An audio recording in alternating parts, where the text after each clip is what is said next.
Bonjour, je voudrais vous parler des crises de colère que font parfois certains enfants. Crises de colère non seulement intenses, mais répétées pour un rien, contre lesquelles vous êtes démunis, vous ne savez pas quoi faire. Et cela se répète et devient très problématique. Et la psychiatrie, lorsqu'elle intervient, n'a pas de solution forcément très efficace à proposer. Alors, je vais vous parler de celles qui sont indiquées par la thérapie brève de Palo Alto, qui sont, elles, rapides et radicales. Comment s'y prend-elle? Eh bien, elle pense que si l'enfant fait ses colères, c'est tout simplement parce qu'on veut l'en empêcher. Ce qui pose une situation très difficile, puisque soit vous le laissez faire et il ne s'arrête pas, soit vous voulez le calmer et cela empire.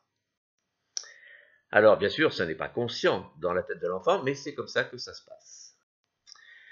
Alors les stratèges de l'école de Palo Alto proposent tout simplement, au lieu d'essayer d'empêcher l'enfant de faire ses colères, de l'encourager à les faire. Mais évidemment, pas de n'importe quelle façon.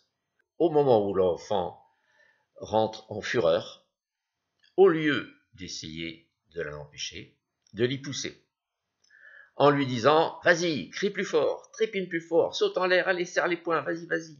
Oh, ne t'arrête pas déjà, continue, continue. » Bon, c'est pas forcément très facile à jouer, surtout si elle est témoin, mais ça peut très bien marcher si c'est bien fait. Moi, j'avoue que je préfère l'autre méthode de Palo Alto qui consiste à faire en sorte que l'enfant mime sa colère une fois qu'il est calmé, 1 heure après ou même 2 jours après.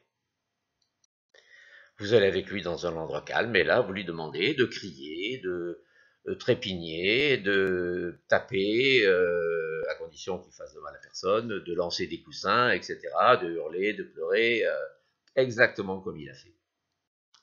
S'il y arrive, c'est très bien, vous le félicitez. S'il n'y arrive pas, vous l'encouragez.